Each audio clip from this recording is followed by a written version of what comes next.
Hello and welcome, everyone. My name is Ellen Harris, and I am the new Executive Director of the Institute for Food Policy and Development, better known as Food First. In another part of my life, I am a certified yoga teacher. In that vein, and recognizing that this is a day to celebrate our Mother Earth, I'd like to start us off by saying, get comfortable in your seat. Take a few soothing, deep breaths while I share a short piece by Pixie Lighthorse on honoring vision. We're here in gratitude for the blessing of life. We give thanks for the gift of sight in all its forms. We know what to do, we just need a little reminding now and again. Standing in the east, we greet the new day, the promise of a great adventure. Find us on the precipice of fresh awareness. Teach us to begin by caring deeply and let that caring stretch out over the horizon on eagle's wings. Show us how to take that step over the edge into the unknown, to remember that risk brings learning even through our mistakes.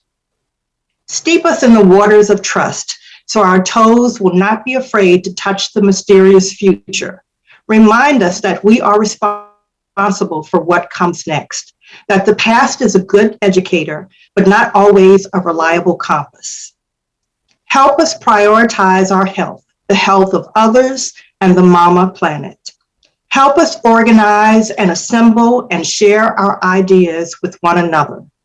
Help us find ways to clear the obstacles that congest the pathways you're trying to reach us through. Show us how to apply our caring nature to the world, so it's a better place for people, a place where we love to live. Help us do our part to create that world, here and now. Help us envision it without idealism and pretense. Give us the strength and tenacity to endure, show up at the town hall meetings, and do the inner housekeeping that allows us to make a difference for someone struggling the way we once did. Let us move into the next phase with confidence. Ground us, lift us up, ready us for what's to come by putting our feet on the good path. Help us to see with long vision before we set out. Remember the great-great-grandchildren who are coming. Keep their air and water clean and spare them our shadows by doing our healing work now and walking our good walk. Those kernels of wisdom are an excellent segue to our first Rise Up, Scale Up Food First Listening Lab panel. Historically, Food First has used analysis and educational resources informed by its vast network of activist researchers to support communities and social movements. As Food First transitions to a more BIPOC-led Think and Do organization, we are convening a 4-part webinar panel series to listen and learn more about existing BIPOC-led boots on the ground food justice sovereignty movement work. We want to be part of the movement to amplify those voices that take an assets-based rather than a deficit-based approach and identify best practices, gaps, and opportunities to sustain and scale up local, regional food systems. Lastly, we are looking to these conversations to serve as a foundation for the development and implementation of a reconstituted Food First Fellows Program. More on that later. Now, without further delay, please let me introduce the moderator for today's panel, highlighting perspectives from community member organizations. Tambra Ray Stevenson.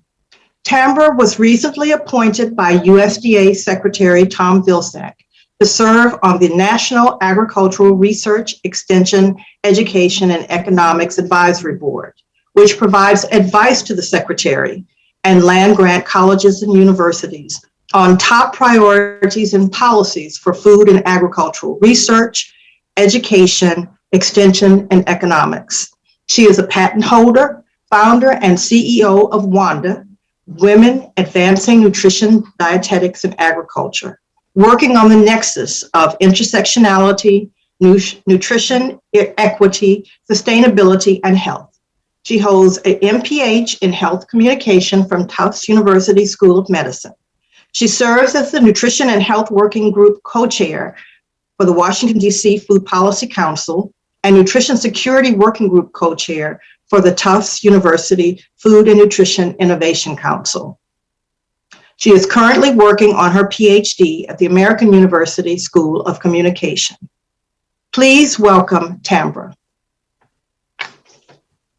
Thank you so much, Dr. Harris, for that grounding session that you are leading, not only Food First, but this new venture of ensuring that our voices, Black, Indigenous, and people of color, are at the helm, and not only in our communities, but in this movement. And so with that, I'm so honored. But I want to start the conversation off with in sharing with our viewers some of the history of Food First that many may not remember or may remember.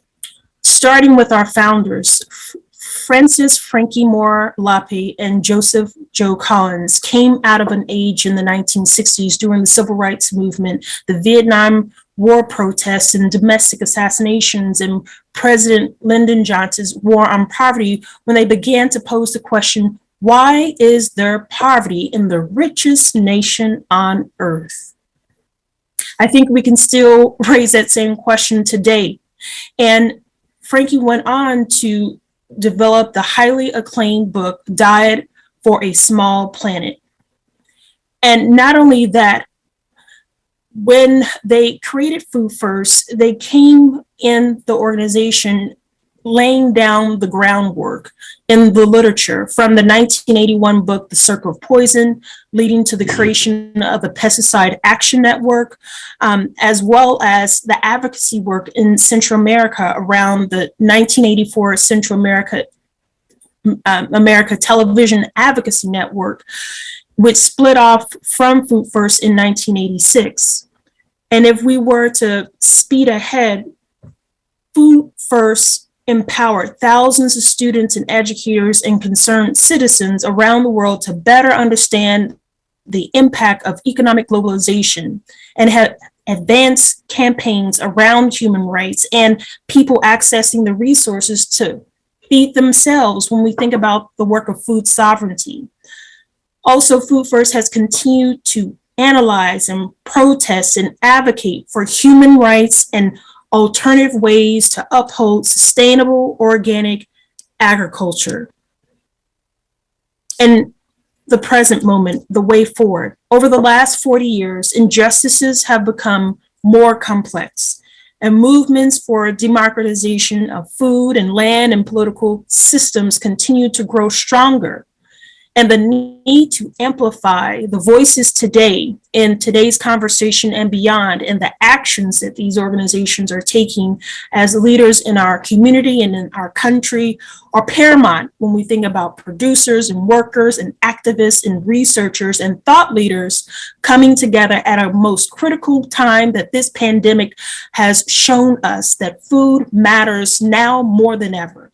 And leadership in this food system matters now more than ever. And so that is why Food First is embarking on this 4-part listening lab webinar series of starting the conversation to listen and to learn from existing food justice sovereignty movement organizations led by Black and Indigenous people of color to gain their insights and really to contribute their best way to transition into a space where people come first, that we think and we do, and we not just sit and research. Can I get an amen on that? So we are here to be energized in this continued struggle with your support and your collaboration. Now, you may wonder, why am I moderating this event? Well, I come not from an activist household by any means, growing up as a 4th generation Oklahoman, but I do come from an agricultural state that I did not always embrace my roots. I come from a family of cattlemen, cowboys, ranchers, producing livestock, but I had no desire of claiming those roots. And we can say thanks to the master narratives that have shaped the way we think as people of color in the food system. We come from a rich history of our ancestral legacy that helped to shape this very food system today. But yet we have not received the culinary currency I advocate for, the equity, the inclusive leadership that is really baked in our DNA.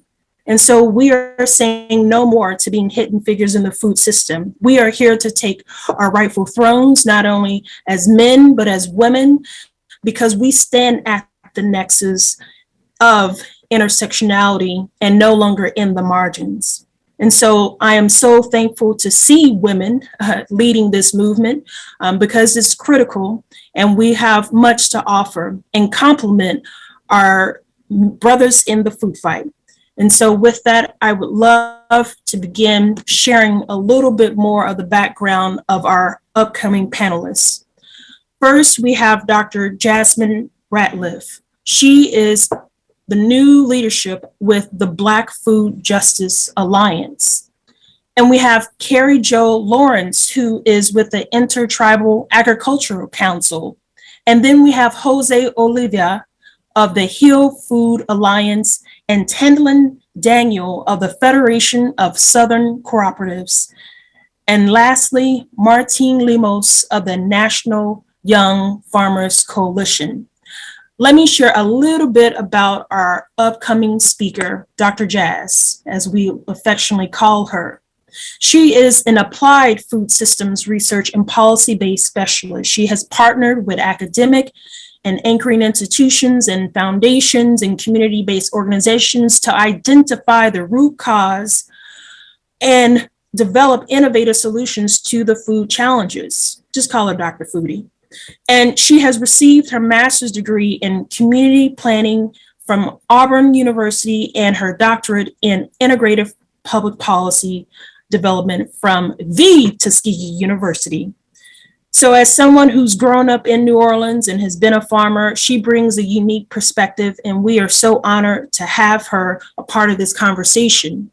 And Carrie Jo was raised on a cattle ranch in Hidatsa, Arikara Nation in North Dakota, near the Newtown and Mandaree area. She attended Dickinson State University, where she earned her degree in biology. Prior to joining the Intertribal Agricultural Council, she had worked more than 20 years in the National Resources Conservation Service, and most of it serving Indian country. And so we also have Jose Olivia, who was born in Guatemala, and in 1985, him and his family fled from the Civil War to make a way in the United States. And once in Chicago, he helped to found the Chicago Interfaith Workers Center and became the coordinator of that center, and serving in several leadership positions from the Restaurant Opportunity Center, as well as the Food Chains Workers Alliance. It is no surprise that he has went on to become the 2017 James Byrd Award recipient and the 2018 American Food Hero awardee and the 2020 Castellana Fellow. And Tendlin Daniel is the Director of Communications and Member Relations at the Federation. She has mostly served in a similar capacity for the Georgia Hospitality and Food Service Network, which has been an organization dedicated to helping food service and hospitality operators. She is excited to bring her knowledge of communication and membership development and to the Federation, and her portfolio expands beyond executive sales, leadership, and management positions there in her community. And lastly, Martine comes from the National Young Farmers Coalition, bringing a diverse background in sustainable agriculture and food systems. He has a bachelor's in comparative literature from Hamilton and an MBA in sustainability from Bard College, and also, like Jose, was a Castellana Fellow. I think we have a dynamic group of individuals and leaders to start today's conversation. And Dr. Jazz will be the first to do so, and I'm looking forward to her remarks as she frames the conversation in the next 8 minutes, Doctor, and every other panelist after that. And we will have time for questions and answers following their remarks. Thank you so much. Dr. Jazz, take it away. Thank you. And starting my timer to remind me. Thanks, Tambra, for moderating the panel. Thanks so much to Food First for putting this together. And thanks so much to the panelists. Y'all are all doing such amazing work. And I appreciate being able to engage in this conversation. So you can actually go to the next slide. I'm not sure why I started there. But the National Black Food and Justice Alliance is what I'm here to talk about. But you already heard about me quickly. I'm Dr. Jazz, a New Orleans Ninth Ward native, and I'll be marrying a 5th generation farmer from Tuskegee, Alabama in just a few months. So excited about that. Here to represent the Alliance, and you can go to the next slide. Yeah, so we are a coalition of Black-led organizations that are building towards Black food sovereignty and liberation. So we have about 50 member organizations right now. And why were we built? Why are we doing this? It's because we live in a corporate dominated food system that prioritizes the maximization of profit over human life. And this system is extremely extractive, exploitive, and deeply anti-Black. So if you hear me saying a lot about Black, it's because we are deeply invested in dismantling this anti-Blackness.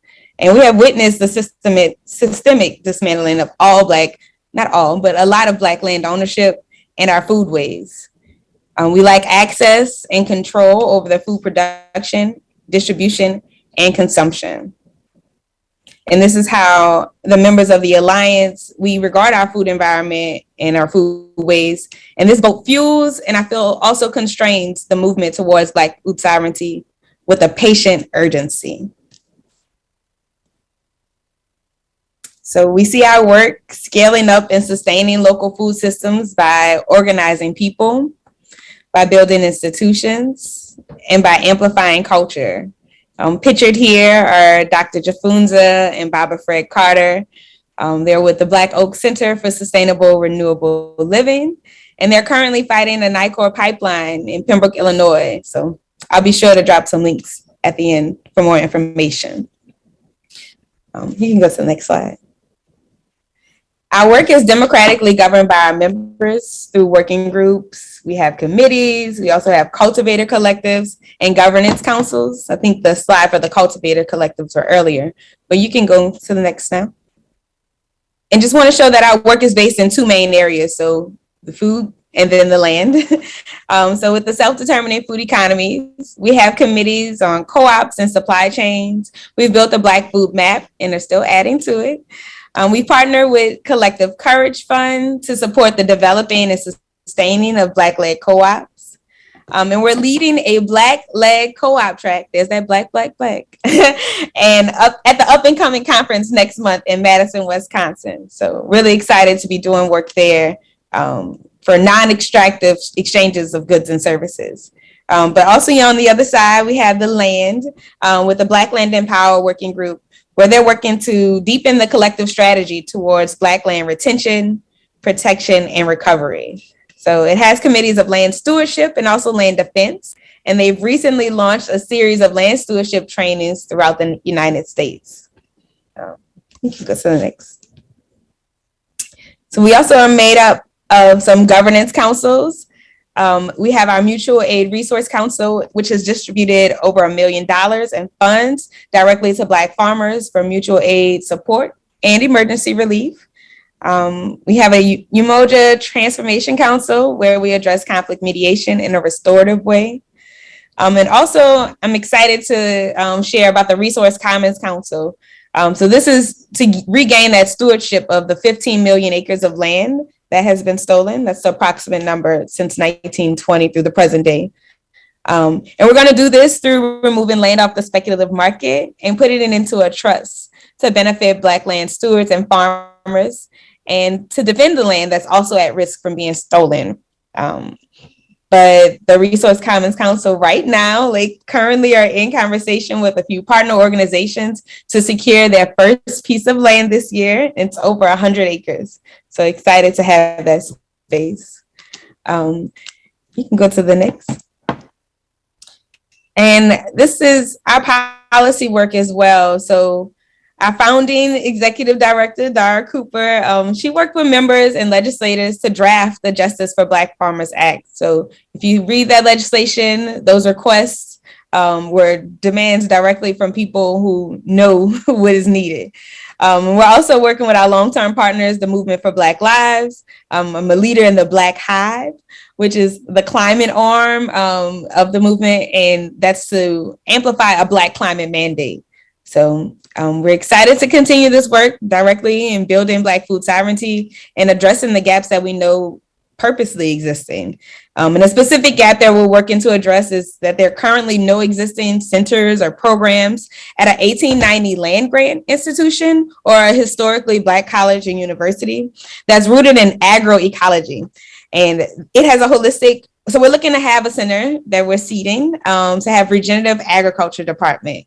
So that's one of the ways that I mentioned earlier that we're doing this work is through building institutions. So I'm excited to share more. If you want to get in touch with us, you can go to the left side. You can get in touch, learn more about how to support the work that we're doing. I know it was a lot, but that's not even all of it. So reach out to us, and feel free to see how you can join in. Thanks so much. Thank you so much, Dr. Jazz. And I do know Brother Malik Yakini, who was in that last image, and your work is so valuable and so important and much needed. And so it's so wonderful to have you here, part of the conversation. And so with that, let's transition to Carrie Jo, who is representing the Intertribal Agriculture Council. Wonderful. Thank you so much. And yes, my name's Carrie Jo Lawrence, and I'm a member of the Mandan Hidatsa Arikara Nation in North Dakota. And so want to be, and what a challenge to talk about our work in 8 minutes. So I will get right to it. The Intertribal Agriculture Council was founded in 1987. And since that time, we have the Intertribal Agriculture Council has promoted the Indian use of Indian resources for the benefit of our people. And central to IAC's holistic support is individualized one-on-one technical assistance, which is offered to our producers and the tribal governments in accessing opportunities that help them achieve success in their operations. We have programmatic offerings that have expanded over 34 years to directly access and address the needs of the socially disadvantaged communities throughout Indian country and beyond. We have a robust team of people who go out into our communities, and we have allies who distribute a suite of producer-focused and that are really informed by the indigenous foodways that existed on this continent before colonialization. And I'm just going to go to the next slide. 8 minutes is just not very long. The IAC was born out of the massive egg crisis of the 1980s. During that time, nobody was doing very well. Emergency loans, there was relief payments that were coming out from the government to assist producers, but the Indian producers just were not getting enrolled in the programs. The result of that, Indian producers we were losing land, there were being foreclosed on. From the FMHA loans alone, they were 5 times more likely to go bankrupt than non-Indians on the national average. We were just categorically excluded from the federal aid. The Intertribal Ag Council was founded by an 87 charter member tribes. And since then, we've just undertaken the challenge of reversing those trends. For example, before 1990, there was no mention of Native American agriculture interests in the Farm Bill. So that was definitely part of the problem. So you can go on to the next slide. We have 6 mission areas that exist now within the organization. We have a large suite, which includes the Leland policy, professional development, food systems, conservation and production innovation, economics, and our communications. You can go on to the next slide. We have several programs that directly supports all of the realms of Indian agriculture, which includes the youth development, the natural resources, policy and communications, American Indian Foods, and then our technical assistance network. We can go on to the next slide. And then this slide, I just put some stats on there. We have a small and mighty team out there. We serve over 80,000 producers out in the field. And just last year, we served over 10,000 producers directly. And we only have a team of 12 people out there. And just, you know, person to person over the hood of the pickup and on the across from the table. So we'll go to the next slide. And how do we do that? We're so lucky to have people out in the regions, and we have them separated out into the TA networks. Northwest, Rocky Mountain, Pacific, Southwest. We have Navajo region, Western, Alaska, Great Plains, Midwest, Eastern Oklahoma, and then the Southern Plains.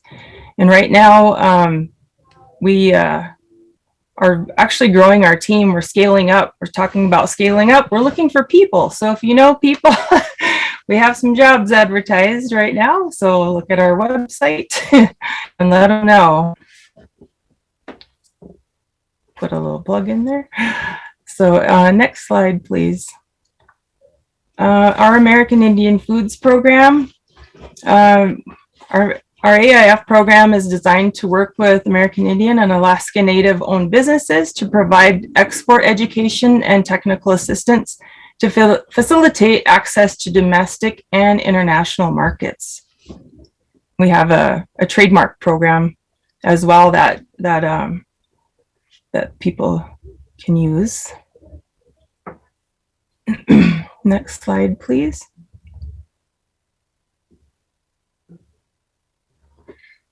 We're also working with partners in an effort to further enhance the stewardship of Native American lands that provide access to conservation planning and technical assistance, management resources, and then useful land stewardship tools.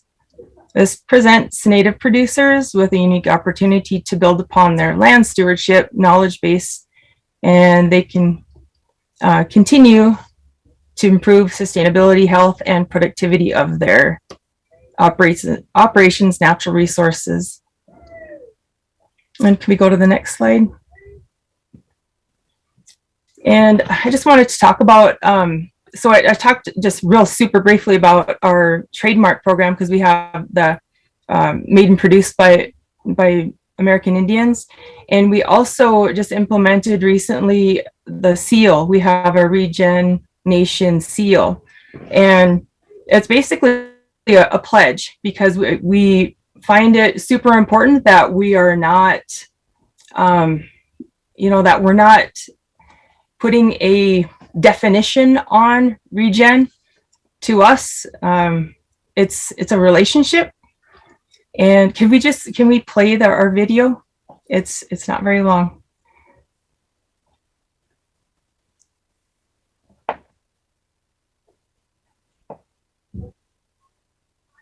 Are we able to cue that up?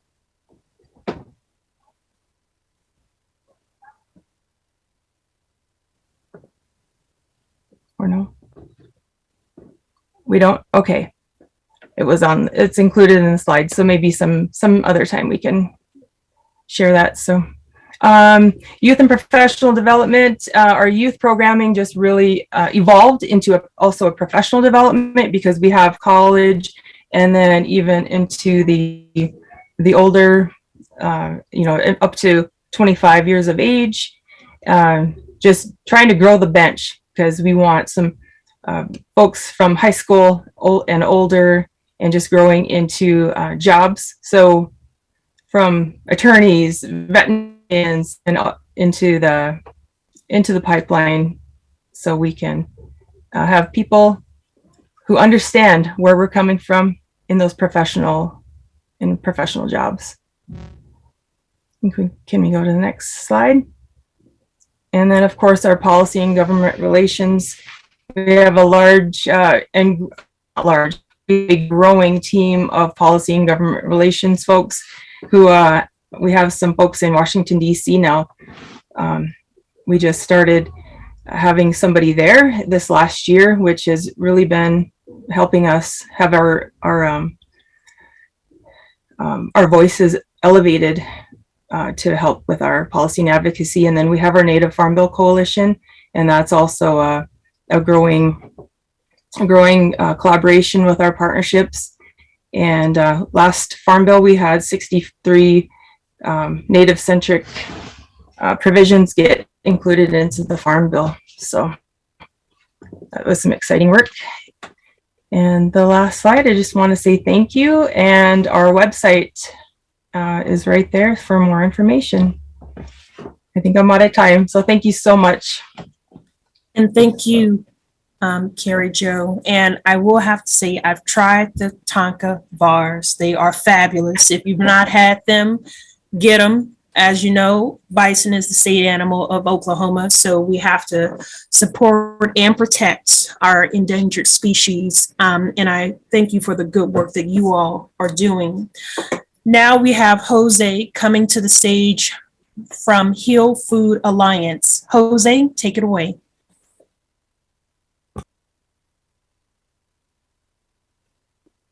Hi, everyone. First of all, thank you so much for inviting me to Food First, and thank you for bringing together this invigorating panel. I don't know what other word to use to describe it. It's such a great panel. So my name is Jose Oliva. I'm one of the co-founders, along with the good folks at the National Black Food and Justice Alliance, of the Heal Food Alliance. I'm the current campaigns director here at Heal. And again, I want to thank you for allowing me to be part of this, such an exciting event. I want to start with my story. So I'm a Guatemalan immigrant. I came to this country in 1985 with my parents after a CIA-sponsored coup triggered a long and bloody civil war that killed over 300,000 people, mostly Mayans like myself, indigenous people. Coming to the US, though, wasn't easy. There was no official refugee status for anyone fleeing the conflict or the consequences or the causes of the conflict. So that meant that we were undocumented for almost 20 years. And after being a teacher back in Guatemala her entire life, my mother, like many immigrants, ended up working in the restaurant industry. And there she worked hard for very measly wages and constant sexual harassment. When I graduated from high school and I wanted to go to college, I realized that as an undocumented immigrant, I couldn't access any scholarships or grants. So I started working in the restaurant industry and paying for credit hours as I went along. And that gave me that worm's eye view of both the restaurant industry and the food system at large. It made me realize that how we treat our workers, especially immigrants and especially women and people of color, has a lot to do with the values that we hold as a people and as a country. My experience in the restaurant industry, as a matter of fact, led me to create a worker center to help organize restaurant workers and other informal workers in what I call the original gig economy, right? If you think about what the restaurant industry embodies, it really is the original gig economy, the gig job of forever. Doing that work in the Worker Center, I really thought that we had invented a new model for organizing workers until I met the folks at ROC, at the Restaurant Opportunity Center. They explained to me that they had been winning agreements like the one that we had gotten from for years already. So instead of reinventing the wheel, I decided that we were going to join ROC and help them form the national network that is now ROC United, the Restaurant Opportunity Centers United. While at ROC, though, is where this realization happened that there was a whole new movement underway because there were customers, there were consumers that were coming to our members who were asking for things, asking for food, or asking about the food in ways that we had never seen before, right? So they were asking, where was this chicken raised, right? Or is this produce organic, or that kind of thing. And that was just unheard of before. And of course, that trend didn't slow down. As a matter of fact, it grew. And in the subsequent years, we started to compare notes with other food worker organizations like CATA, which represents farm workers, and brand workers, which represents processing workers. And they were all reporting very similar trends in their sectors. So finally, in 2008, together with those other two organizations, we decided to form the Food Chain Workers Alliance. However, even with that newfound unified voice of food workers, we realized that we alone would never be able to transform our food system by ourselves, right? We knew that we needed to be able to convene organizations that focused on food from the perspective of health, or what food does to the human body, the perspective of environment, of what food does, both in the production process and in the waste process, what food does to the environment, as well as access, right? And that meant both rural and urban agriculture. So in the process of doing that, of convening all of these organizations that thought about food from those perspectives, we ran into Navina Khanna, the current director of HEAL, who had been already convening those same groups and had actually been moving a lot faster and was further down the road than we were. So again, instead of trying to compete or trying to do something parallel, we decided to merge the processes, and that is how HEAL came to be. At HEAL, once we were actually convening folks together, we worked for over a year and a half with about 150 local, state, national organizations to develop our 10-plank platform. It's called the Platform for Real Food. Anyone who's interested, just go to our website, realfoodalliance.org, look at the platform. It includes 3 major areas focused on the economy, our health, and the environment.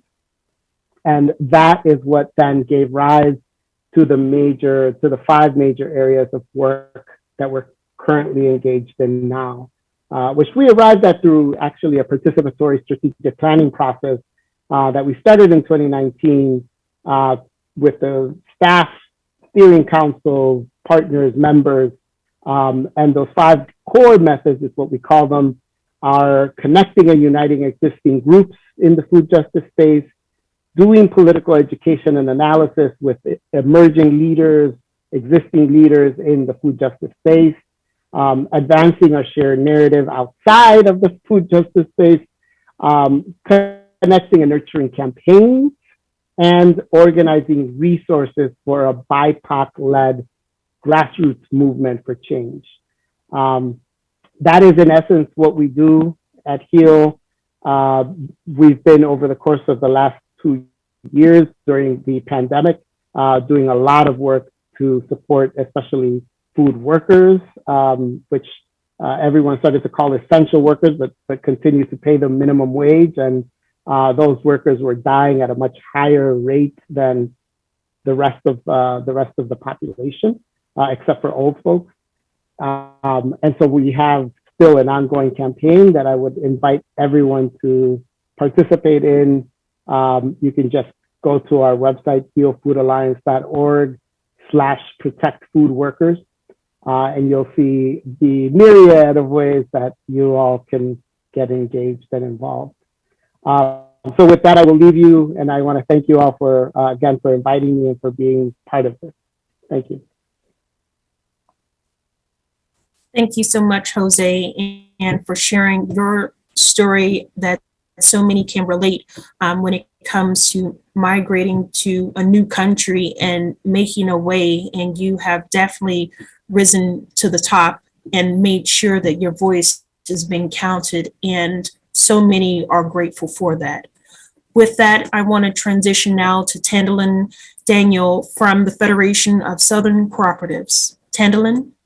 Hello, everyone. I am so very excited to be here. Thank you, Ellen, for sharing this with me. And I'm serving in the stead of our executive director, Cornelius Blanding. The organization is the Federation of Southern Cooperatives and Land Assistance Fund. And I just want to piggyback on something that Jose was speaking to, which will probably cut into my time, but I'm coming out of the restaurant industry working for the Georgia Restaurant Association. I was the senior membership person there, and I can just attest to many of the things that he is talking about and that I saw, the low wages. And when the pandemic hit, just I'm getting on in age and loving doing that. But at the end of the day, I wanted to do something very meaningful with my life, something much more than just make money. I've always wanted to help people. So I'm new to this world of food sovereignty, and I'm heavily immersed in it, even though I'm new to it, because my role as the Director of Communications and Membership is to amplify the voices of Black farmers, landowners, rural communities, and cooperatives. So I spend a lot of time traveling and talking to those people. And so I'm just, again, so honored. And with that, I'd like to share a short video.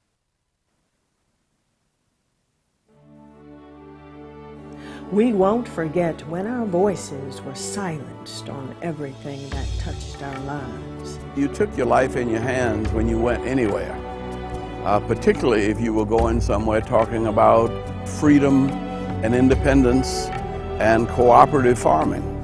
The beatings, burnings, and lynchings are stamped forever on those who survived. The Federation emerged in 1967 directly out of the civil rights movement. Once we had supposedly the acknowledgement of our rights, it was incumbent upon us to live through those rights. We won't forget our struggles because we have each other. The Federation is there with the people, accompanying the people. We are bound to the land to give it care as we do one another. We must not cut ourselves off from the land, urban and rural. We will be lifted by the hands we join. And as if things are hard, it look like we get better and we go stronger. We will rebuild and it will be strong. So we decided in our communities that we were going to pool resources and build enterprises. We will gather our strength by embracing our faith, and our voices will be heard in all we create. Federation has been the godsend for empowering our people. We are a resilient people. We bounce back, stand up, and move forward. We don't wallow in confusion. We rebuild by embracing cooperative solutions.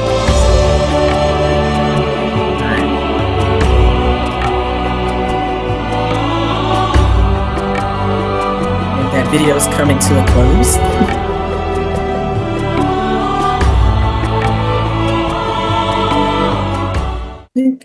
So I showed that video because last night I had the honor of being on the call with most of those people. And I heard all the stories about how in 1965, they went over to Louisiana or Alabama to help people get fair pricing for their crops. And by 1967, they had coalesced and formed a cooperative to sell those crops. And today we are continuing that legacy. I just got off a call with 120. Either they were aspiring to be co-ops. What we're trying to do right now is shape the Farm Bill, and we're utilizing our members and their needs to craft what we ask for, because we want to be sure that what we're asking for is what they need. Some of the things that have come out is lack of credit, still walking into USDA offices and being ignored. The constant grabbing of land. You know, I was on the phone yesterday with a member who 77 years old. She owned 200 or 300 acres of land. Now she's down to 100 acres, and a white a white person's brought everything around her and is now using technology, sending people to her. And she said, how can you help me? I said, number one, I'd like to refer you to our mediation system where we connect. You don't have to be a member, but there's power in becoming a member of us. So we help anybody, but we do connect people to help resolve issues such as heirs property, land theft, technical assistance, providing forestry assistance, helping people form cooperatives.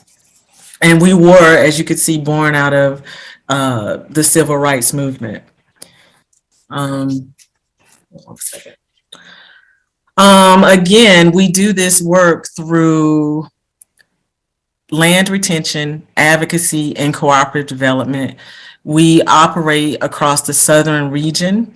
Right now, we have 3 fully formed state associations in Mississippi, where we are representing, I think, 70 cooperatives across our organization. And this year, we are, when you talk about scaling up, we are trying to bring and create 21 new cooperatives into the food justice system. And then during a recent visit to our Georgia state office in Albany, we brought Black farmers together for a listening session held by our fantastic Director of Advocacy and Land Retention, Dania Davey. And it was very disheartening to hear the constant discrimination that they faced trying to work and hold on to their land. But what was very inspiring was the fact that they love this work. They're committed to doing it. They were volunteering to mentor young farmers. And as we left, they said, well, I'm getting back on my tractor. And I just thought about the resilience of all of the people who work the land in spite of everything that they face. And we are scaling up our efforts. We too are hiring, and visit www.federation.coop to check it out. I need help with communications. We need technical people all across in every state, from Texas to Louisiana. We're opening up new offices in the Virgin Islands. Our Louisiana State Association is coming along. I just visited Texas, and I want to share that I'm 3 months on the job. I've probably visited many more places than I ever even knew existed. However, when I got to Texas, we were there with a mostly Latino ex group of fisher folk who were fighting to fish. They were being pushed out by the Texas Parks and Recreation Department. And no matter how you sliced it, it was unfair. Most of the proceedings were not held in Spanish or in a language that many of the fishermen who have been fishing for over 50 years could read. Then I just remember feeling like, oh my God, and this is as somebody new to the movement, but very much committed to it. I've really got to tell this story correctly. And when we left, because they were slated to shut down their fishing bays that day, but I think because of our collective coming together and support of each other, they didn't shut them down. And you cannot imagine what it was like on that bus, or just the energy outside of that facility of people who thought that everything was lost. And they realized the collective power. It didn't matter that, oh, I'm not rich. It didn't matter that in America, maybe I'm, and they were expressing this, I'm not saying this, that, you know, we're just overlooked. No one thinks about us. We just fish and then we get paid less for the fish. Then we're moved here and there. And then one of the guys turned to me, he said, this matters. Thank you. So I'm excited for how we continue to scale. Some of the gaps that I see are gaps in technology in rural areas that prevent people from even accessing programs or getting involved in meaningful ways. Or many of our members are older. I'm told here, I'm 48 years old and I'm a very young lady, because most of the people that I'm talking to are maybe in their 70s or 80s. And they are committed. They're worried about what to do, how to keep their land, who to pass it on to. And I just see that as a gap, thinking about how to bring the younger farmers in with the newer farmers. And I'm glad to be here with Ellen and on this call, because we are part of other initiatives where we have fellowships and we bring the young BIPOC farmers in to be mentored by some of our older farmers. Another thing that really concerns me and is a gap is the lack of political power for many in the BIPOC community. As I said, I just got off a call with over 120 people. The foundation of that call was cooperative development in terms or framed of how can we influence the upcoming farm bill. And we got many, many suggestions from everybody. The other things that we try to do to fill in the gaps is we bring individual farmers and co-ops together to aggregately sell their goods through our marketing system called SOCO. And right now we're trying to amass, I believe it's 300,000 pounds of watermelons by May to get those out to many of the restaurants here in the South. And with that, that's all I have. And I just continue to be excited. And I'm also at my time. Thank you. Thank you so much. I can see the passion, and communication is critical for the movement. And so you are in the right space. Also, your remarks reminds me of a motto within Wanda, that all I need is already within our communities, within our foodways, and there's power in unity. And that's what the work of each and every one of you have been exhibiting so far in this conversation. And so as we come to a close with our panelists, I want to bring in Martine Lemos of the National Youth Farmers Coalition. Welcome. Hi, everyone. Great to be here. Really appreciate the invitation from Ellen and Food First to join this really amazing panel of leaders whose work is so valuable. I'm just really honored to be part of this group. My name is Martin Lemos. I use he, him, his pronouns. I'm one of the co-executive directors of the National Young Farmers Coalition.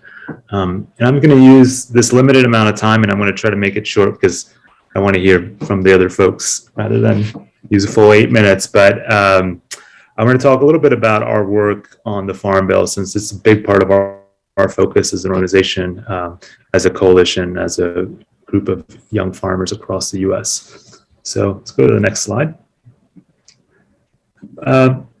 The National Young Farmers Coalition is comprised of young farmers and ranchers and land stewards across the country who are joining the struggle that many of the panelists spoke about, stewarding this struggle to create a better farm future for our communities. Our vision is a just future where farming is free of racial violence, where it's accessible to communities, it's oriented towards environmental well-being, and concern with health over profit. And we are a intersectional coalition that works for justice and collective liberation of our food and farm systems. And the way we do that, our mission is to shift power and change policy to equitably resource our new generation of working farmers. It's something I'm really passionate about as somebody who my introduction to food justice and to food sovereignty was as a young farmer growing up, both working with my grandparents on some land that they stewarded in Uruguay, to coming to the US and learning about organics, to running a farm outside of Chicago and thinking about community food access. This was during the economic recession of 2008 to ongoing. And thinking a lot about the ways that farming and my work as a young farmer could benefit our communities. I think there's a whole generation of young folks that are part of this, that want to be part of this effort, this movement. And it's our work to try to support them in that fight and support pathways for them to engage and to continue to build their power. So next slide. Just a little bit about our coalition. We formed in 2010, and since 2010 have really been active in federal farm policy. So we've worked alongside many partners to help create microloan programs at USDA, to secure historic funding for beginning farmers and farmers of color, trying to protect farmland, trying to win investments in farmer mental health, and trying to make sure that COVID relief is as accessible to our communities as possible. Our last strategic plan calls for us to really continue pursuing bold change and to continue to look at that change at the federal level. And so next slide. We think the critical moment is now, and it's the Farm Bill moment.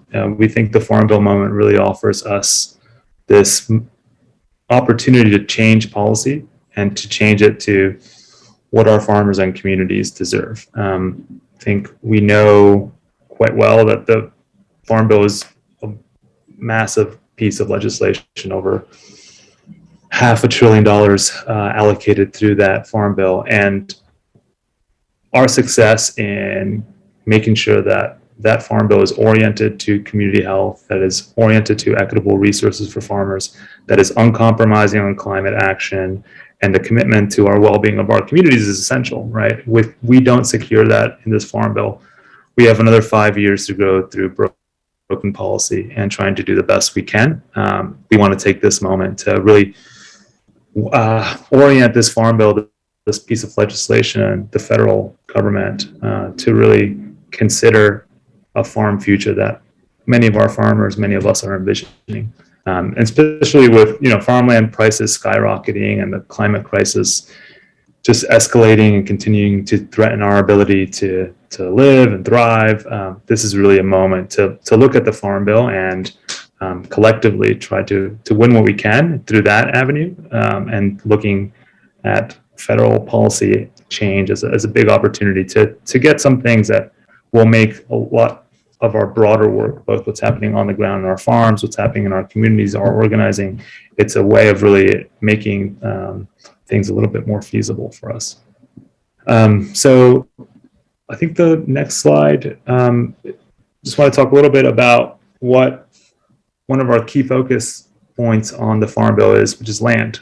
And we've heard from folks with a lot of expertise about land policy. And I think the perspective we often bring to land policy is that the federal policy has always been a policy of land theft, of land appropriation, dispossession. We don't have a strong policy to make land accessible, to put it in community hands, to make it oriented to our communal well-being. And that's part of what our work is, alongside many partners on this call, is we're looking to reorient the Farm Bill to have investments in land access.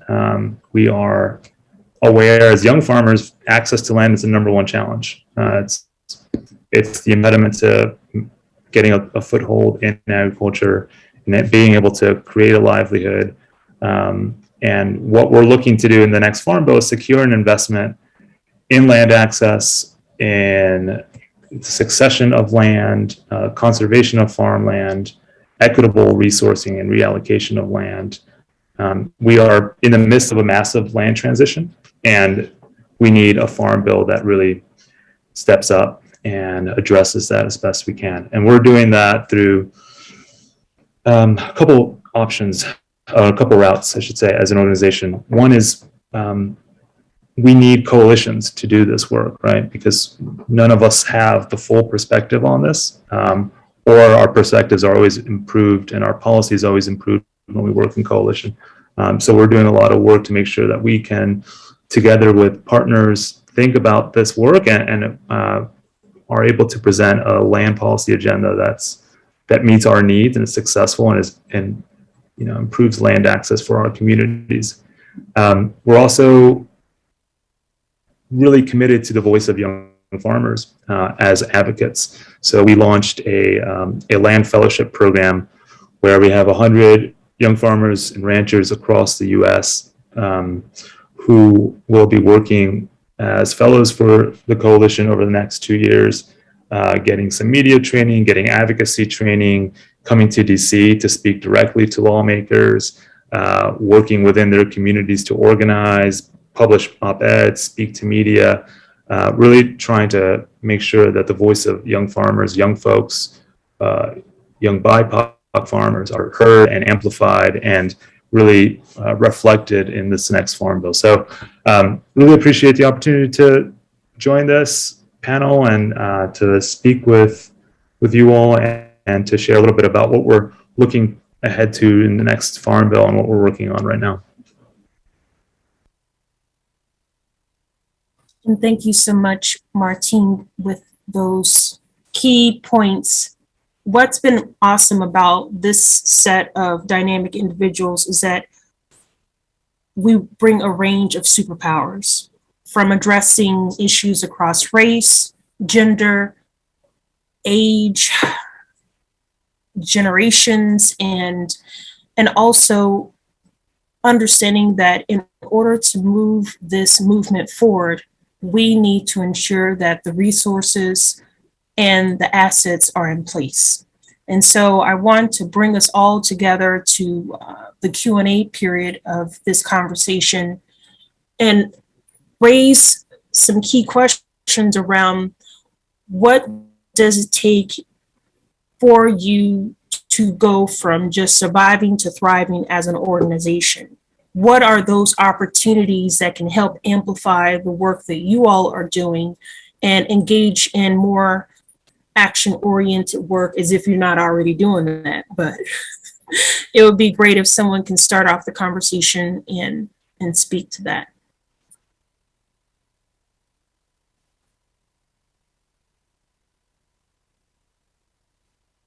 I know it's like Jeopardy. Do, do, do, do.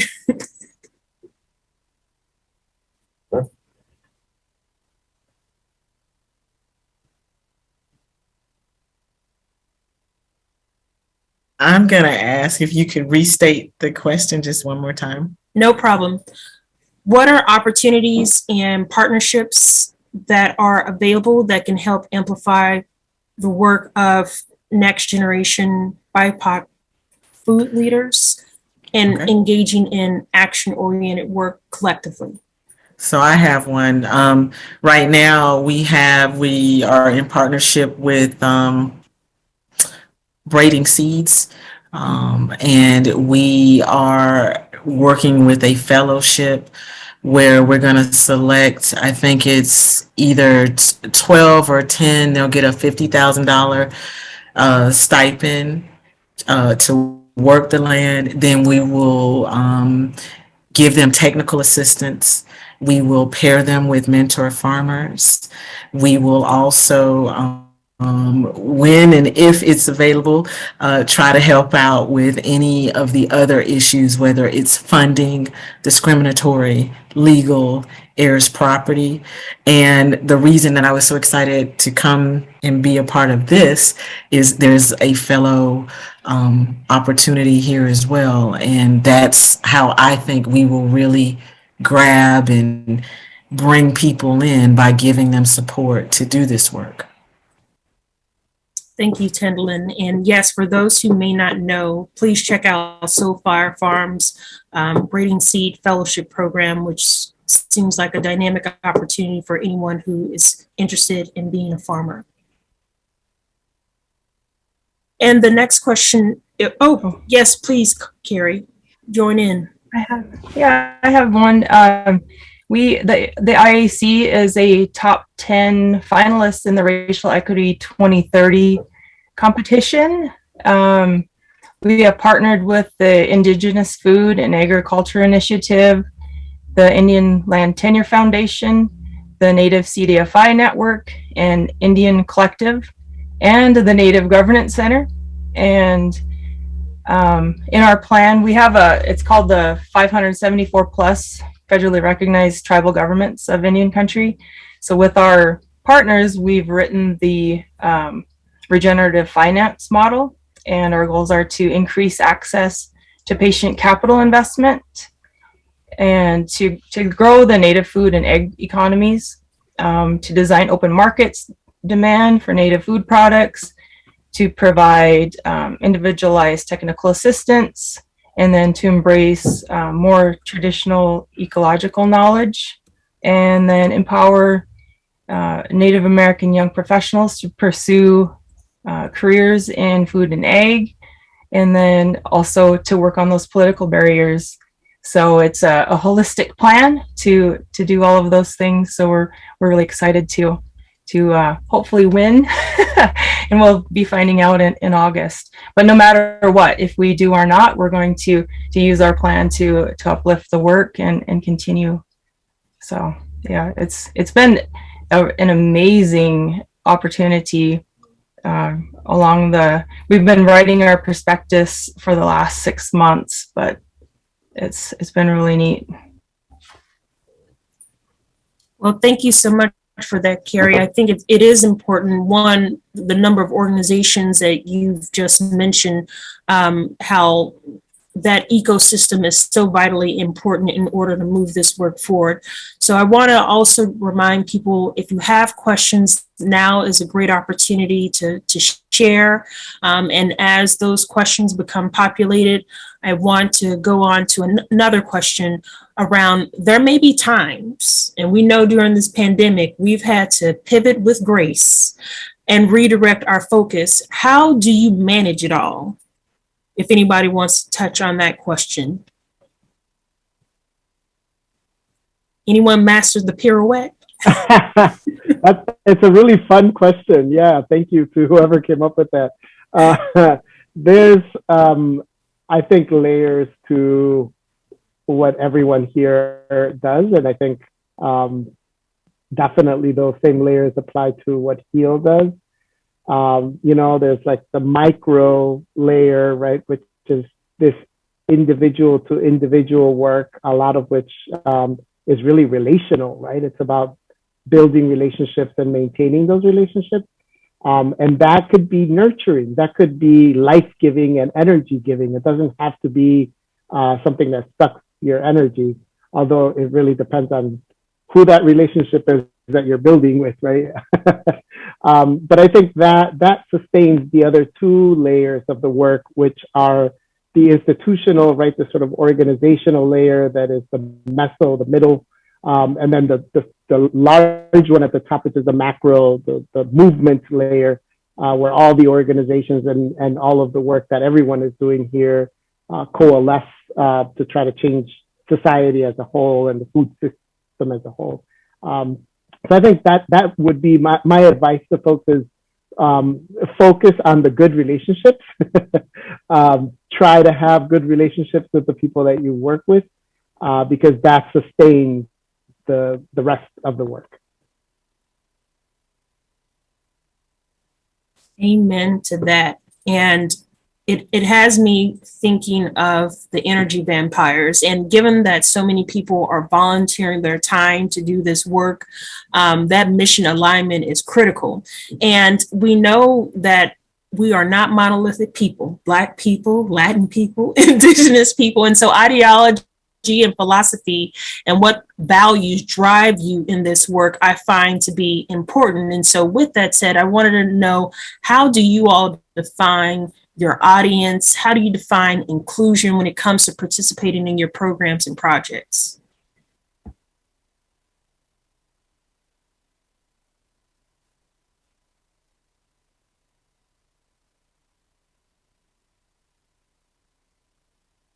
Again, I'm going to go. Our audience is defined as folks that live in rural communities. And we pretty much are predominantly an African American or Black organization. However, that's what we lead with. But anybody that is in need, anybody that is struggling, and BIPOC is clearly also a huge part of who we help. So that's how we define it. And one of the questions as I'm revamping is, have you been discriminated against? If so, how? Do you feel as though you're being treated fairly as you're trying to serve your goods? Because we want to help everybody, but we want to, even defining co-op on our website, because often people are coming to us and they just want to start a business, right? They didn't necessarily want to uplift the rest of the community. And starting a business is great, but we're in the work of uplifting communities. So defining those groups of people, like the Latin fishermen that I just visited out in Texas. So that's how we do it. I really like how you said that. I'm sorry. No problem. No, please chime right on in. I just really like how you said that. It's like we do this work because, the Indigenous peoples, all of our peoples have always taken care of our communities, and that culture of communities just like continues with us. And I think that's why we work to the future of our generation, so they'll inherit the opportunities and not the inequities. It's just so important. So I love the way you said that. Definitely. And I wanted to ask Martine, how do you define young, by the way? That's a good question. I usually say, the average age, according to the USDA, of farmers is around 59.6. So statistically, younger than 59.6 years would designate you as a young farmer. But our work, I think we're really trying to voice a lot of the fact that what it means to be a farmer, what it means to be working in agriculture is broader, and that it's been defined, and it's been defined in a certain way to constrain who gets access to resources, who benefits from that designation, right? So a lot of our work is to try to challenge the ways that it's about, if you're a landowner, then you're a farmer, right? I think trying to be a lot more inclusive about the fact that the distribution of resources, the distribution of land, the distribution of funding needs to change, and I think part of that is changing our terminology, right? So farmers and farm workers, and thinking about land stewardship, not just farming, and really broadening some of the definitions that we use so that funding doesn't just go towards a really limited and constrained definition of, farmers, but more broadly goes towards not even individuals, but community-led projects to communities themselves. So I think that question of, the target audience and who you're working for, I think is a really key part of our exploration as an organization and also what our advocacy. Thank you for that. And I would love to hear Dr. Jazz touch on the audience, since I know Black people are not monolithic as well. And if you can transition with that into how do you all measure success at the coalition? Yeah, thanks for that question. Black people are absolutely not monolithic. We are made up of urban and rural farmers. We appreciate the combination and also semi-peri-urban. There's also an intergenerational component with the Alliance. We've had leadership team members, which is our de facto board, from as young as 18, as old as 70. So I don't want to say what our current board chair's age is, but we definitely center our elders and continue to, capture that knowledge to keep the flame. But we're growers. We are advocates. There are lawyers that make up this organization. There are academics. There are community researchers. So I know that our audience is, our members are Black and are, specific, but our audience is everyone, those that are empowered to shift that power to ensure that we have the resources we need. And measuring success is seeing what that looks like. So I don't know if people can see the chat, but earlier you mentioned Baba Malik Yakini on that last slide. He's been working for 12 years to open the Detroit People's Food Security Networks, the Detroit People Food Co-op. So we don't measure it in years. We don't measure it in dollars. We measure it in what's sustainable, what's feeding people, what's bringing people to the table. So I'm excited to go to their co-op groundbreaking on tomorrow in Detroit, and can't wait to see the catalyst of other co-ops right behind them. Amen. And who else would love to chime in on how do you measure success?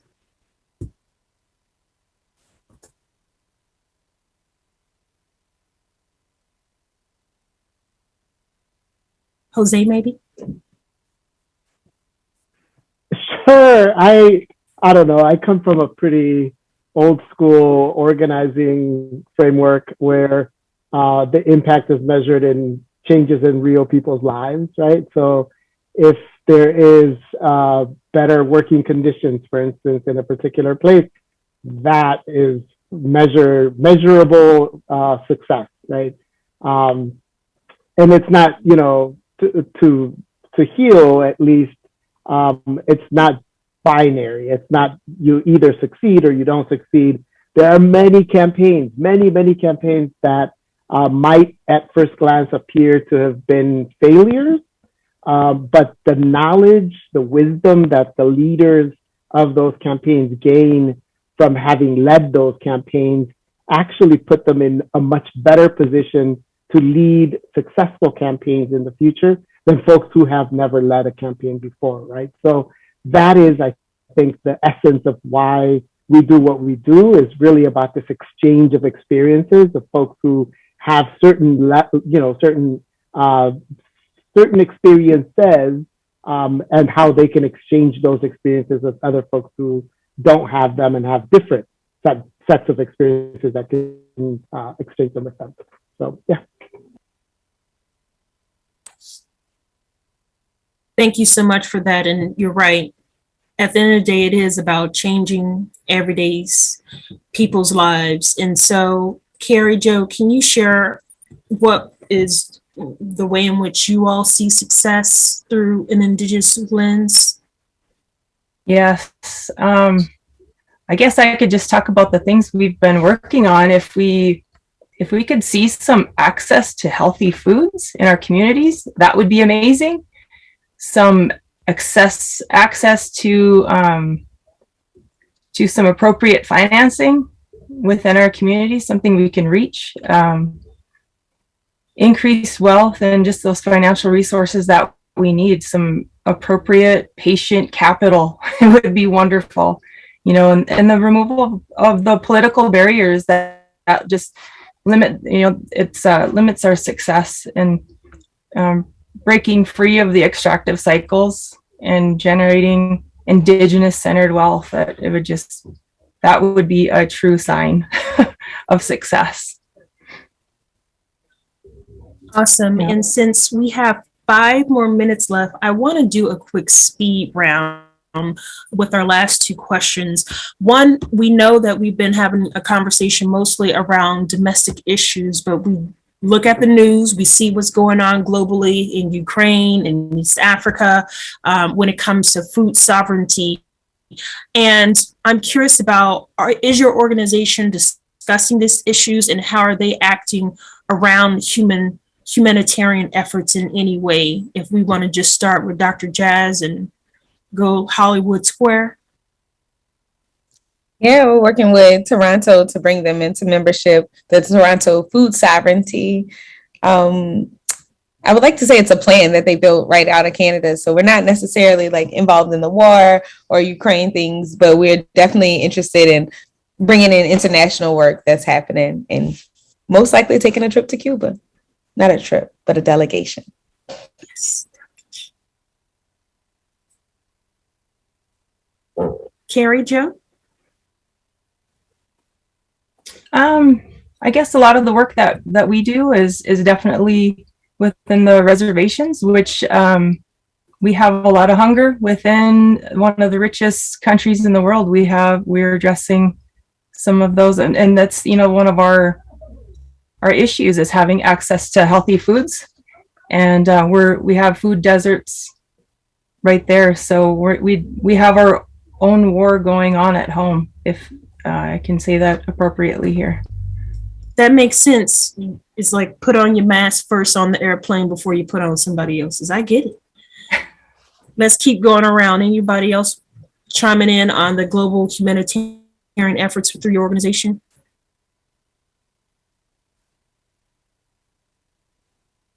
I mean, a lot of where HEAL stands on sort of the international perspective is that a lot of the global north is responsible for the destruction of the resources and the foodways of the global south. You need look no further than the Green Revolution, right? And how that was pushed all throughout the global south to destroy traditional foodways. And that's to an organization like HEAL is not just the pusher of immigration that brings people to this country from those countries, but it's also our responsibility here to change those policies so that what we are doing is having relationships of equals with other countries, especially countries of the global south, and not these exploitative relationships of, give me your bananas for a fraction of what it costs to grow them. So yeah, that's essentially our stance on international. Tantling next. I know you mentioned U.S. Virgin Islands, which is a U.S. territory, but have there been other countries that have reached out to the cooperative? Lots. Where I sit, I get calls all over the world trying to come together, fellowship, coalesce. But I think more like Carrie Jo, from my perspective, right now we're in the middle of the Black Farmer Debt Relief, which we just won a motion to intervene and get the Black farmers' voices. So we are in solidarity with Ukraine. However, we are trying to prevent more land lost here as well. And again, we're scaling up. So if we do get those 25 new employees, I'm sure we will fight as hard as we can, because the thing that just pops into my mind most is the cost of grain, and the many rumblings I'm hearing from my office. I'm not often on a farm. I visit them, but I don't often farm. But just the many grumblings that I'm hearing about the cost of everything going up as the war and supply issues continue to an already strapped population of Black farmers and other people in the BIPOC community. That was a little redundant, but what I'm saying is we're all feeling it. So that's my take on it. I totally get it. And as we are at time, I do want to throw in the last quick question if anybody wants to chime in, like Martine, around you have been in fellowships, you're promoting fellowships. What would be, if you had a wave a magic wand, what would be the components of the ideal fellowship that you would want to promote, be a part of? What would that look like if you had to redesign one? And you can we've think been about running the deficits of past ones too. So yeah, I can speak a little bit to our fellowships, and I think a really core part of it, I think it's something that we hold as a value, is that they should be compensated, right? You're asking folks to take time. And so that's a really core part of what we think about when we think about fellowships, is like, how do we honoring folks' time, honoring their expertise? So not just making it something folks show up and learn, but trying to create as much opportunity for folks to create that experience of the fellowship, make sure they're compensated for that time. And I think that work of like building networks and building community, the time to build relationships, is a really core part of any of these fellowships that we've run. So that's a little bit of some of our principles on fellowships, is, you know, making sure it's compensated, making sure that we're co-creating as much of that with folks in the fellowship, and then really making space for the relationship building. Dr. Jazz? I think Martine said it all. Honestly, I'm appreciative of being in this space and definitely value the relationship building. Awesome. Well, thank you all so much. I want to give honor for the ancestors of conspiring within you all to take the mantle and lead this movement, and also to thank Dr. Harris for convening this listening lab as we move forward in the conversation and really help build and strengthen the BIPOC food sovereignty movement in this country and inspire those around the world. Dr. Harris, take it away.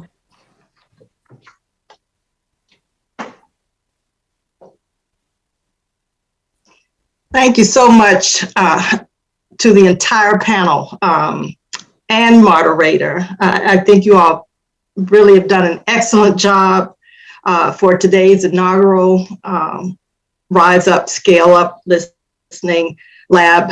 And I've learned so much from you all. And I think one of the biggest takeaways that I've gotten from this experience, and even bringing you all together, is that I knew none of you. I knew of some of you, but you have been so gracious in taking the time out of your busy schedules to come here and share your experiences and thoughts. And I really appreciate that. You've been an excellent panel. And even though Tamara had to kind of pull it out of y'all to answer some questions, I think it's really been wonderful, and I want to thank you so much for that. This conversation also will help Food First to develop and reconstitute our fellows program, and you all have given us some things to think about, and I appreciate that. If we could bring up the slide, Wallace. Thank you. So our program is supposed to be aimed at early career BIPOC folks.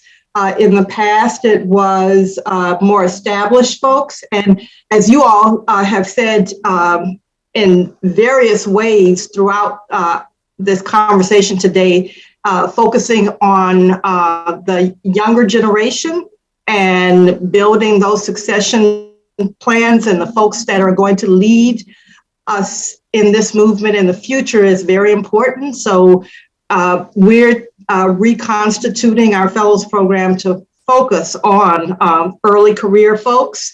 And in that vein, we're focusing on folks who have worked in community-based organizations for the last 3 years, or, and I emphasize or, because we're not just focusing on academic folks, we're focusing on folks, the grassroots level, and then academic folks that have achieved a master's or doctorate within the last 3 years. And our first cohort, we're starting small, of up to 3 fellows.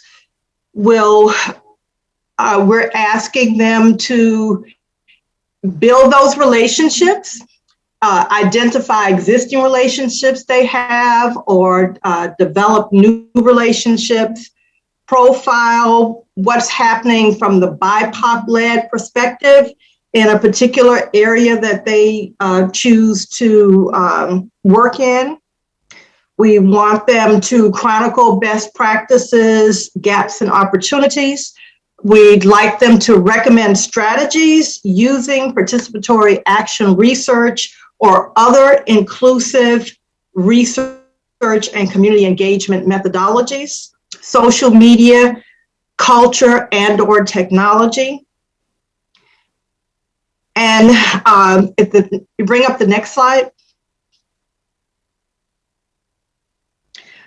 We're hoping to open up the application period May 1st. And when I think about that, I kind of go like this, because that's right around the corner. But we see, that time is not to be wasted. And the application process will go from May 1st through June 30th. And we hope to be able to announce our fellows August 15th, and they start September for a year with the possibility of a second year extension. And Martine, they will be compensated. Most definitely. And with that said, the announcement should be coming out very soon.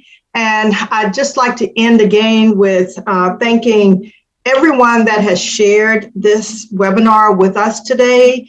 And if your schedules allow, please participate in the remaining 3 webinars. The one on April 29th will highlight research and academic perspectives. On May 12th, we'll be looking at philanthropic and civic perspectives. And on May 26th, we will be looking at art and culture perspectives, all with the lens of addressing food justice and food sovereignty. And with that, I want to say thanks to everyone. Take care and enjoy the rest of your day.